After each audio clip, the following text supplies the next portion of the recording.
当初要迁市场的时候，是居民在抱怨说市场的车停很乱，可是呢，那边呢也因为这样也比较市中心，所以比较容易 get 齐。那所以呢，摊商呢怕说，如果换一个新的地方去，那又是虎头皮的旁边又没有商店，他们很怕说，生意会不会不好做？以前在旧的市场啊，都是单线道而已啊，如果说它前后都给你停车的话，就变成我们中间就无法动线，就没有办法进去卸货。过来这边的话，改成双线道，这样子设计完之后，那个2台大货车都可以相像的对啊，那变成说不会说造成拥塞的状况，这样子客人来这边也比较安全。这个动线设计下去以后，我们在卸货的时间上也更加的会提升啦。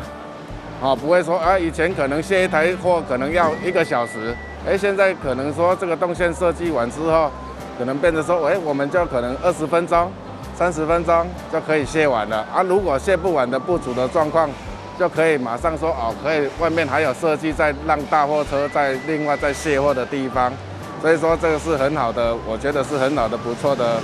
设计的这样子。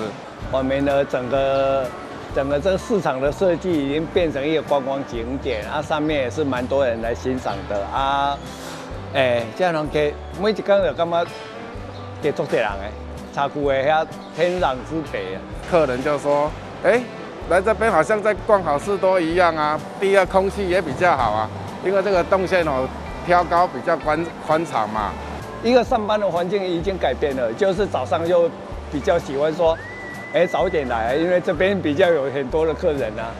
加减卖那样。我常常跟摊商讲，或许我们有些摊商是有2派的行为，这一派行为是我这户我都不爱走我的办管理啦。可是，我又办公，万一那客人没吃不，所以他就愿意什么？愿意投资，他就愿意买车，他愿意买其他机具下来，所以我会觉得这个市场就越来越有活力。也有一些那个日本的冲绳的那个议员来看说，他们第一句话说，你们有零售有观光零售，有观光零售会比较有活力。其实这个市场呢，除了环境的改变之后，也让顾客去改变摊商的一些行为。那这个是我们认为这个市场可以走长久远的地方。掌握市政3分钟，台南进步向前冲。很高兴我们这个筹划已久在我在4年前动工的新化果菜市场，现在终于顺利完工，而且经过试营运之后，各界反应良好，不仅是摊商，他们认为说他们的收入至少增加了好几成以上。那消费者也认为说能够来到一个比较干净又明亮的，而且又货色很齐全，而且又是景色还蛮不错的一个新的果菜市场来购物那基本上他们都消费者跟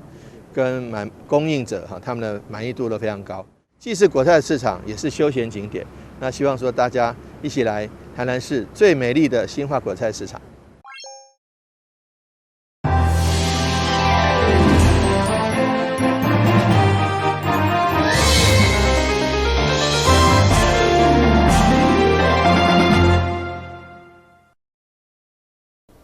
了是今家欢收看4月14号中间台南电新闻。台南往来4月大出，其中有一天都来积极拓展外销，嘛拍开内销通路。13号率领12间农会、25位青农上北去邦桥推销往来甲优质的农特产品，结果一个早84栋往来全部卖完。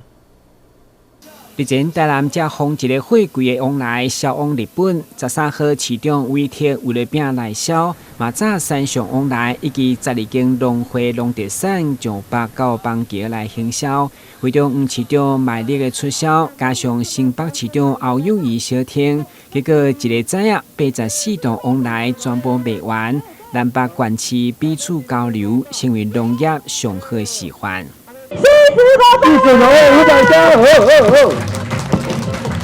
市场的超甜，让大家都为你全力。500、1700了，1700，我加一个300，够好多。我加一个300，到2000，进来，来，多少？张沙坝，冷静下来了。谢谢黄伟哲市长为我们台南市的农民来农产品来拍票，所以我很感动。那新北市我是南部孩子来的，我完全可以感受做田人的辛苦，做水果的人的辛苦。这个辛苦，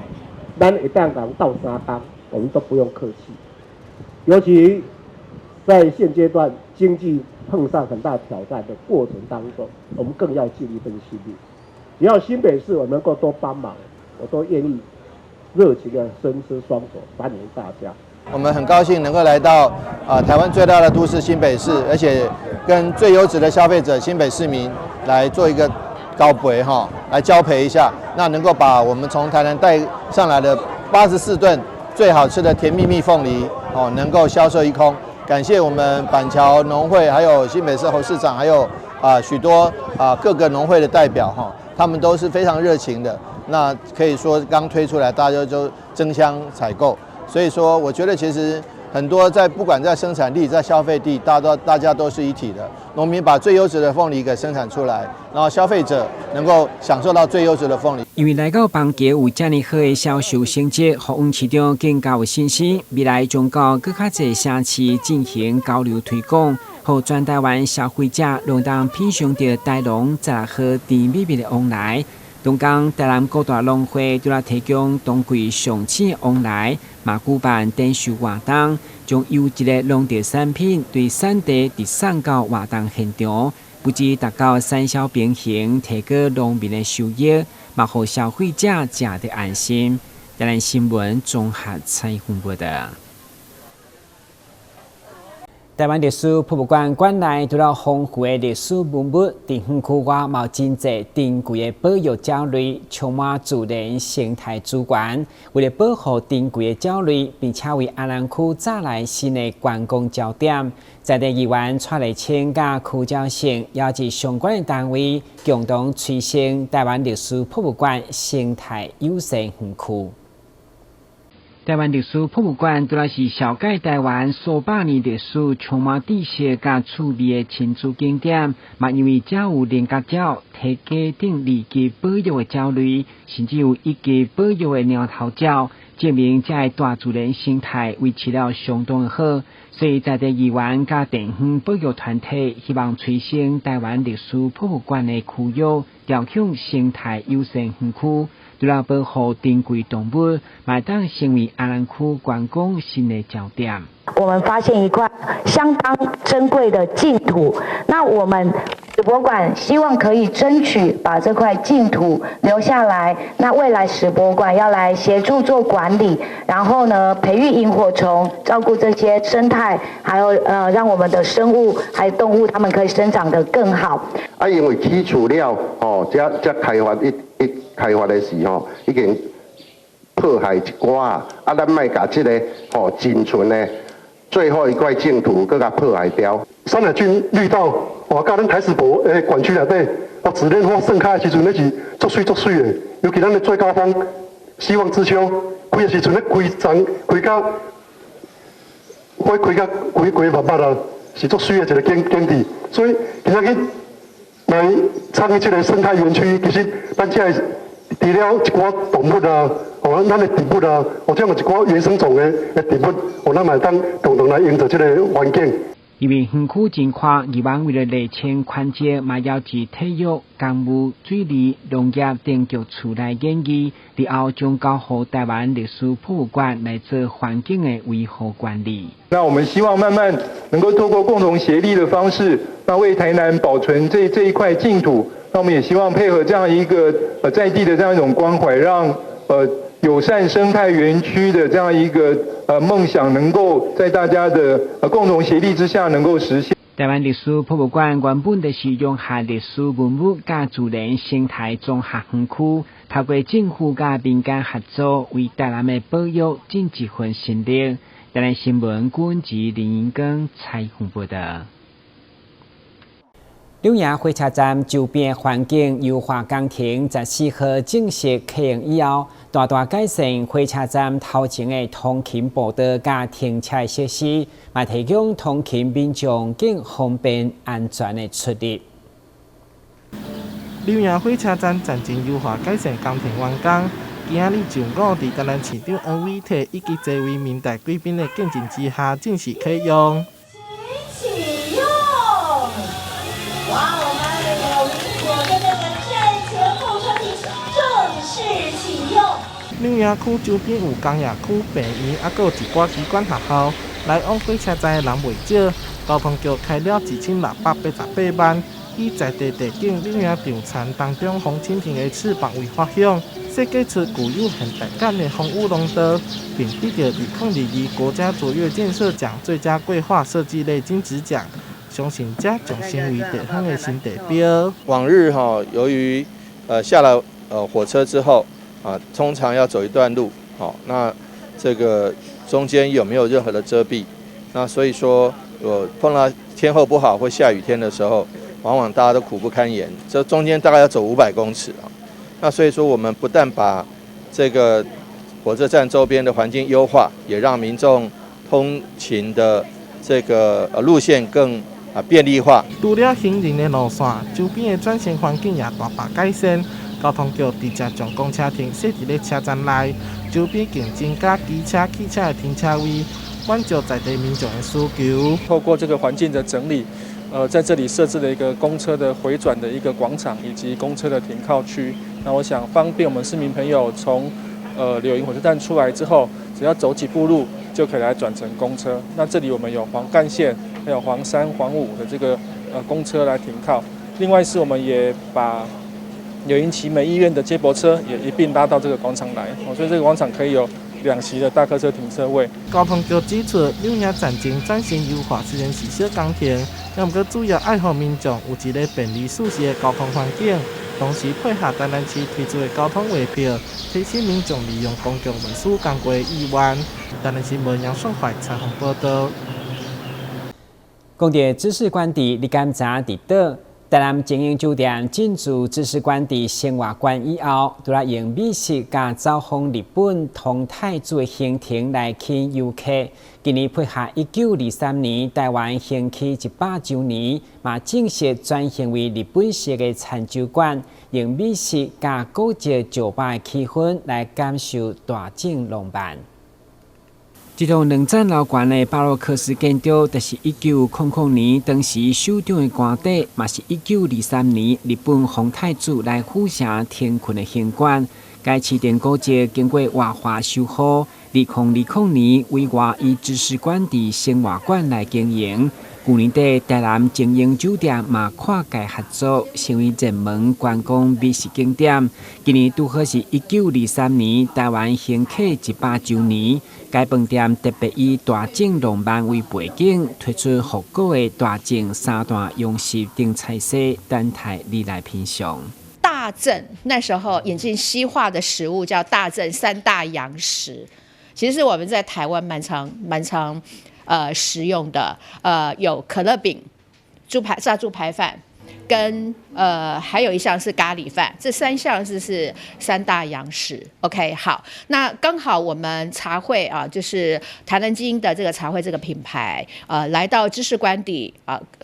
一起来经营这个空间，我们做餐饮的部分，那我们就决定就是说，那就去凸显这段历史。OK， 所以就定位我们从今天开始，我们的茶会就会转身成为就是日式的餐酒馆。那这个餐酒馆的话，当然我们的一些饮料的一个设计都会跟这些历史啦或是元素有一些关联性。那提供的食物呢，就是会以所谓的之前的这个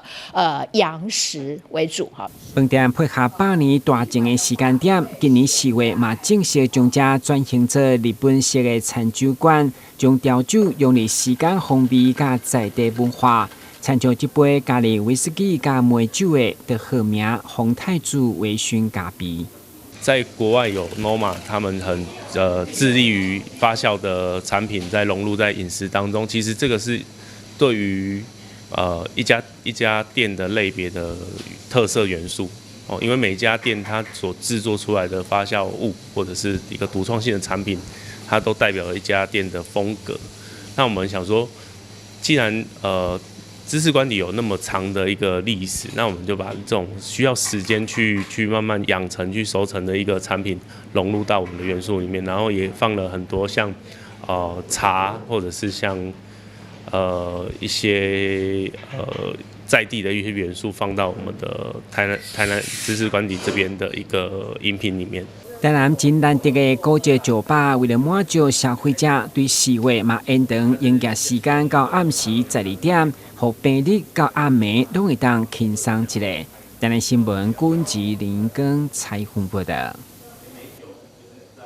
阿里山的咖啡豆因为种山顶煮出来咖啡不止香，嘛有特殊的风味，不过因为产量少，相对珍贵。李种树咖啡豆甲地叶买卖伫汉坤甲史义庭，为了推广台湾在地咖啡，特别自创品牌。去年7月伫安南区开了雪山猫咖啡厅，而且地址嘛选了真特别。透过报道做回来了解。伫火车来来往往的和顺工业区内，竟然有一间完美咖啡厅开伫这，而且这间店不只有外表尔，伊所卖咖啡当中。嘛有提供生产伫咧阿里山的咖啡豆，原来是头家李汉坤，甲头家娘史义婷，伫去年大手笔收了1万斤的阿里山咖啡，并自创品牌雪山猫来推广台湾的咖啡。我们本身是做茶叶起家的，然后还有做咖啡豆。那刚好在工业区有买了一块地，那就想说，因为我们收了非常多的阿里山石头地的咖啡豆，收了1万斤。那它海拔是介于1300到1500公尺，等于是台湾最高海拔的阿里山咖啡豆。那这个阿里山咖啡豆呢，因为就是比较多嘛，所以想说就是借由开咖啡厅来宣传阿里山咖啡豆这件事情。无同一般伫市区内完美咖啡厅，雪山猫的地点选定伫咧和顺工区内，出席伫咧台南的网红郭鬼鬼，也特别来踩点做宣传。其实我在台南住了20几年，然后我自己都有很多地方其实没有到过。那我今天出门的时候，我就跟我经纪人说，其实安南区我还蛮不熟的。对，就非常开心，就是有这个机会可以跟着议员一起，就是去熟悉店家啊，然后也看看在地有一些东西。不止帮忙咖啡厅行销，现在嘛正是台南往来大做季节。郭鬼鬼也甲议员出来请，做伙帮忙卖故乡台南的往来。之前就是凤梨外销这部分，我有去追踪这一系列的新闻。那当时我就是自己开着车，然后我就去关庙，我就载了一篮的凤梨，然后就说，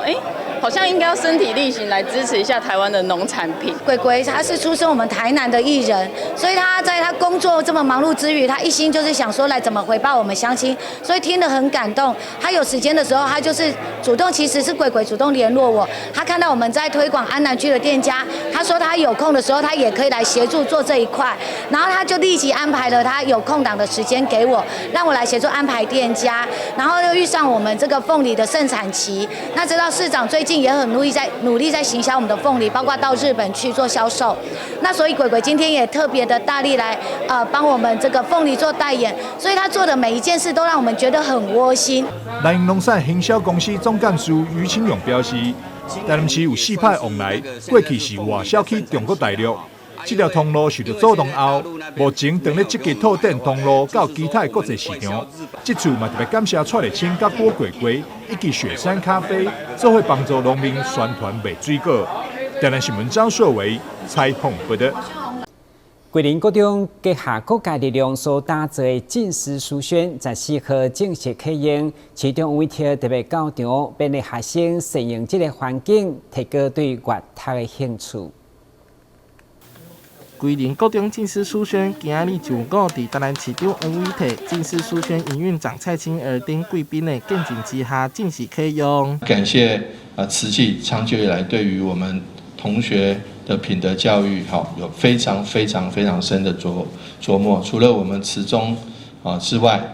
事实上对于其他的学校的孩子，不管是用进士书轩的方式，或是用其他的方式，在帮忙孩子能够循循善诱，在一个正确的道路上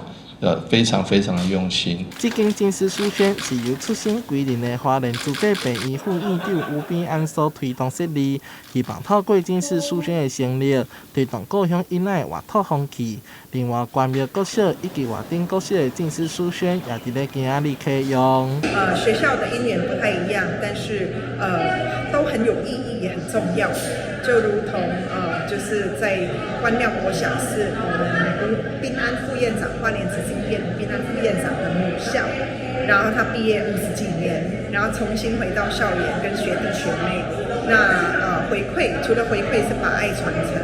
那当然他住在归仁区，所以他也希望归仁有一间。那很难能可贵，就归仁也成立了一间阅读书轩哦。近视书轩伫全台湾有235间，其中伫台南就有42间，是比例上悬的社区。营运长蔡青儿表示，希望所有的囡仔拢会当善用册本内底的内容，把幸福实践出来，和规则台南市漂思乡。台南新闻杨爽怀采访报道。高雄市卫生局对109年开始争取经费，结合运动中心、社区的据点、加医疗机构等等，来设立老人健康俱乐部，希望帮助长辈了解家己的身体状况，并借着专业的训练来提升肌力，维持身体健康。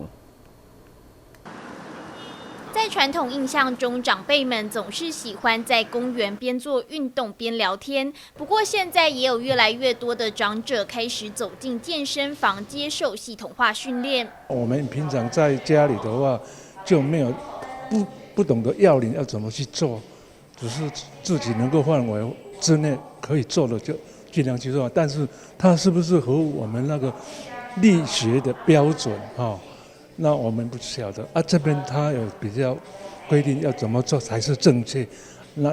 得到的效果会比较好。来这里团体大家就是向心力比较有啊，你就比较不会说想要懒惰。卫生局从109年起争取卫福部的前瞻经费，设置银发健身俱乐部，提供长者们有别于一般健身房的训练课程，帮助他们提升肌力以及平衡度，避免肌少症或是跌倒等情况发生。提升就是肌力跟灵活度，那当然就是生活的可能就独立自主的机会就会比较高，那也会降低就是未来就是失能的可能性。包含今年新增的7处据点，高雄目前一共有10处的银发俱乐部，设置数高居全台第2。而随着设施越来越普及，加上卫生局积极宣导，也让上健身房的长者人数跟着攀升。统计今年银发俱乐部共服务了超过600位长者。健身房大家普遍了解应该是那个成人啦哈，一般现在年轻人去上健身俱乐部其实是很平常的事。那年纪大能不能上健身房，我想这个就是我们现在要去努力去推广的。长辈们在教练的带领下，专注地做着运动。高龄化时代让长者的健康照护议题跟着备受重视。在卫生局的积极推动下，有越来越多长者加入健身的行列，借由专业训练维持健康生活。记者邱玉婷、苏玉文高雄报道。陆宇松是近年来台湾手艺界新统理，各地相关的秘境嘛一直被发掘。其中伫高雄，若想要看陆宇松伫市中心的奥斯蒂树林公园，都有限定的美景，推荐互你参考。在高雄想看落羽松，不必到外县市，在市中心的奥兹体森林公园就有落羽松的限定美景。高雄市公务局表示，落羽松又名落羽杉，台湾自20世纪初期引进，因小叶状似羽毛，冬季叶片转成黄褐色，片片落尽如飘落的羽毛而得名。落羽松的部分它是美国水杉，它属于3科落羽松类。在整个其实在台湾有很多所谓落羽松秘境，可是唯一在奥兹体，它是属于接近于都市中心的一个落羽松的一个境地。在我们在2008年整个施工的时候，就已经有衡量上落羽松是整个树形非常的漂亮，况且它从夏天的翠绿色一直到冬天接近荷红色或是金黄色，像我们现在身后所看的它是已经接近于金黄色的一个部分。哇，它在整个落羽松里面，它为什么叫落羽松？它最主要是它的叶片非常的细，哇，也非常的绵密，哇，它是雌雄同株，哇，在整个的意境上的产生，非常的一个很有冬天的一个氛围所在。密集的落羽松搭配着景观桥，就像是一幅画作。湖面上还有许多可爱的鸭子，是民众最爱拍摄捕捉的湖畔美景。奥兹底森林公园，它里面它所搭它交通非常的便利，因为是捷运站，轻轨的部分也最近也会去做一个开通。另外在红线的部分，它也接通，它是唯一在整个双轨去搭交界的地方。在整个都市中心有一个落羽松的一个秘境，就除了奥兹底以外，其他县市应该是目前是没有。落羽松它在整个的环境啊、氛围啦，或是整个的景观上都是非常的漂亮。我蛮喜欢拍各种植物，还有各种花，然后就是查它的名字这样子，然后就是像有些人早安图啊，就是用制式的，然后我喜欢用自己自拍，然后各种不同的那个花的名称或者是植物，像我今天就拍到金鱼草，还有甲马鞭。然后落羽松，我就觉得好美哦。阳光处表示，奥兹底森林公园位于鼓山区，临神农路侧，目前正是落羽松景色最梦幻的时期，呈现金橙、褐黄、棕红颜色渐层交叠的绝美幻境。欢迎各地朋友搭乘捷运至奥兹底站，为自己留下期间限定的仙气美照。记者李正道高雄报道。感谢收看4月14日中嘉台南电新闻，我是顾文杰，咱再会。